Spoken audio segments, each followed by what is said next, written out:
ಆರೋಪ ಮಾಡಿದವರು X MLA A ಮಂಜು ಇರ್ಬೋದು, ಹಾಗೇನೆ ವಿರೋಧ ಪಕ್ಷ ನಾಯಕರು ಆರ್ ಅಶೋಕ್ ಅವರು ಇವರು ಕೂಡ ತಮ್ಮನ್ನೇ ಗುರಿಯಾಗಿಸ್ಕೊಂಡು ಇಡೀ ಪ್ರತಿಭಟನೆ. ಈಗ ಆರ್ ಅಶೋಕ್ ಅವರು ಒಂದು ವಿರೋಧ ಪಕ್ಷದ ನಾಯಕರಿದ್ದಾರೆ.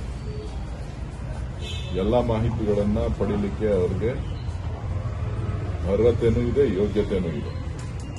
ಅದಿಲ್ಲ ಅಂತ ಹೇಳಿದ್ರೆ ನಾನು ಅದಕ್ಕೆ ಮಾಹಿತಿಯನ್ನು ಕೊಡ್ತೇನೆ. ಅರ್ಹತೆ ಇರೋರು ಯೋಗ್ಯತೆ ಎರಡೂ ಇದೆ ಅಂತ ಅನ್ಕೊಂಡಿದ್ದೀನಿ.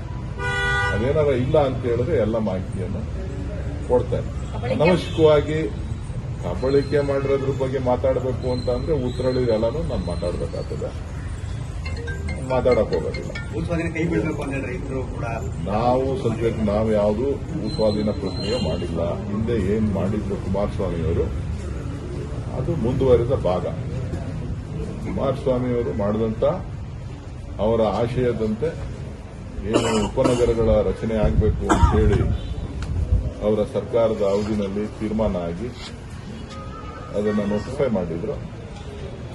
ಅದನ್ನ ಮುಂದುವರಿಸ್ತಾ ಇದ್ದೇವೆ ಹೊರತು ರೈತರಿಗೆ ಯಾವುದೇ ತರಹದ ತೊಂದರೆ ಆಗಬಾರದು ಅಂತಕ್ಕಂಥದ್ದು ನಮ್ಮ ವೈಯಕ್ತಿಕವಾದಂತ ಅಭಿಪ್ರಾಯ. ನಮ್ಮ ಪಕ್ಷದ ಉದ್ದೇಶನೂ ಕೂಡ, ನಮ್ಮ ಸರ್ಕಾರದ ಉದ್ದೇಶ ಕೂಡ ನಾವು ರೈತರಿಗೆ ಯಾವುದೇ ರೀತಿಯ ತೊಂದರೆ ಆಗಬಾರದು ಅಂತಕ್ಕಂಥದ್ದು, ರೈತರ ಹಿತವನ್ನ ಕಾಪಾಡತಕ್ಕಂಥದ್ದು ನಮ್ಮ ಸರ್ಕಾರದ ಗುರಿ.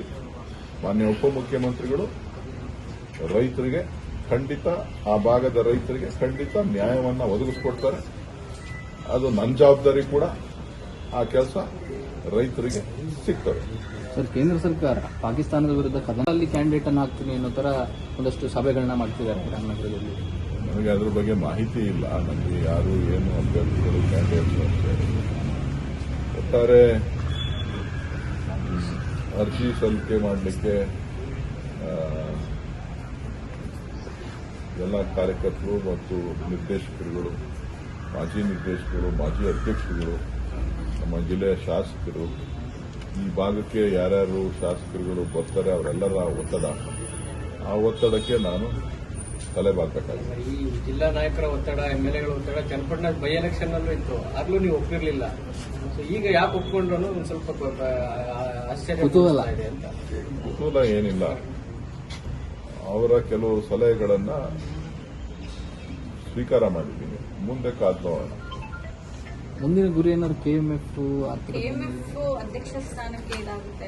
ಸದ್ಯಕ್ಕೆ KMF ವಿಚಾರ ಚರ್ಚೆನಲ್ಲಿಲ್ಲ. ಈಗ ಸದ್ಯಕ್ಕೆ ಇರುವಂತದ್ದು ಬೆಂಗಳೂರು ಹಾಲು ಒಕ್ಕೂಟ. ಬೆಂಗಳೂರು ಹಾಲು ಒಕ್ಕೂಟ ಮೊದಲಿಂದನೂ ಕೂಡ ಕಳೆದ 10 ವರ್ಷದಿಂದನೂ ಕೂಡ ನಾವೇ ನಮ್ಮ ಪಕ್ಷದ ಮುಖಂಡರುಗಳು ಸಕರ್ಷಣ ಅಧ್ಯಕ್ಷರುಗಳಾಗಿ ಸೇವೆಯನ್ನ ಉತ್ತಮವಾದಂತಹ ರೀತಿಯಲ್ಲಿ ಸೇವೆಯನ್ನ ಸಲ್ಲಿಸಿದ್ದಾರೆ. ಸೊ ಹಾಗಾಗಿ ಇದರಲ್ಲಿ ವಿಶೇಷತೆ ಏನೂ ಇಲ್ಲ.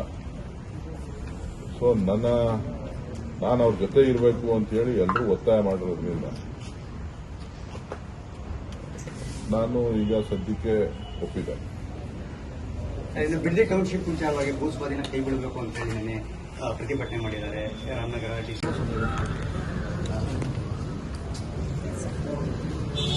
ನಮ್ಮ ಜಿಲ್ಲೆಯ ಪಕ್ಷದ ಎಲ್ಲ ಹಿರಿಯ ನಾಯಕರು ಮತ್ತು ಕಾರ್ಯಕರ್ತರ ಒತ್ತಡದ ಮೇಲೆ ಕನಕಪುರ ನಿರ್ದೇಶಕರ ಸ್ಥಾನಕ್ಕೆ, ಬೆಂಗಳೂರು ಒಕ್ಕೂಟದ ನಿರ್ದೇಶಕರ ಸ್ಥಾನಕ್ಕೆ ಇವತ್ತು ಅರ್ಜಿಯನ್ನ ಸಲ್ಲಿಸಬೇಕು ಅಂತ ಹೇಳಿ ಎಲ್ಲ ಮುಖಂಡರು ತೀರ್ಮಾನ ಮಾಡಿದ್ರೆ ಅದರಂತೆ ಇವತ್ತು ಮಧ್ಯಾಹ್ನ 1 ಗಂಟೆಗೆ ಅರ್ಜಿಯನ್ನು ಸಲ್ಲಿಕೆ ಮಾಡ್ತಾ ಇದ್ದಾರೆ. ಸರ್, ಜನ ನಂಗೆ ರೆಸ್ಟ್ ಕೊಟ್ಟಿದ್ದಾರೆ ಅಂತಿದ್ರಿ ಲೋಕಸಭೆ ಆದ್ಮೇಲೆ. ಆ ರೆಸ್ಟ್ ಪೀರಿಯಡ್ ಮುಗೀತಾ ಸರ್? ಈಗಲೂ ನನ್ನ ಮೂಡು ರೆಸ್ಟಲ್ಲೇ ಇದೆ. ಇದೇನು ನಾನು ಹೇಳಿದ್ದೀನಿ ನಮ್ಮ ನಾಯಕರುಗಳಿಗೆ ಎಲ್ಲ ವಿಚಾರಗಳನ್ನು, ನಮ್ಮ ಪಕ್ಷದ ಮುಖಂಡರುಗಳಿಗೆ ಹಲವಾರು ವಿಚಾರಗಳನ್ನು ಅವ್ರ ಹತ್ರ ಹಂಚಿಕೊಂಡಿದ್ದೀನಿ. ಸೊ ಆದರೆ ಕೆಲವು ವಿಚಾರಗಳಲ್ಲಿ ನಾವು ಅವ್ರ ಮಾತು ಕೂಡ ಗೌರವವನ್ನು ಕೊಡಬೇಕಾಗ್ತದೆ. ಆ ಒಂದು ನಿಟ್ಟಿನಲ್ಲಿ ಅವರೇನು ಸಲಹೆಗಳನ್ನು ಕೊಟ್ಟಿದ್ದಾರೆ, ಮಾರ್ಗದರ್ಶನವನ್ನು ಕೊಟ್ಟಿದ್ದಾರೆ, ಅದರಂತೆ ಇವತ್ತು ಅರ್ಜಿ ಸಲ್ಲಿಕೆ ಮಾಡ್ತಾ ಇದ್ದೀನಿ. ಮುಂದೆ ನೋಡೋಣ.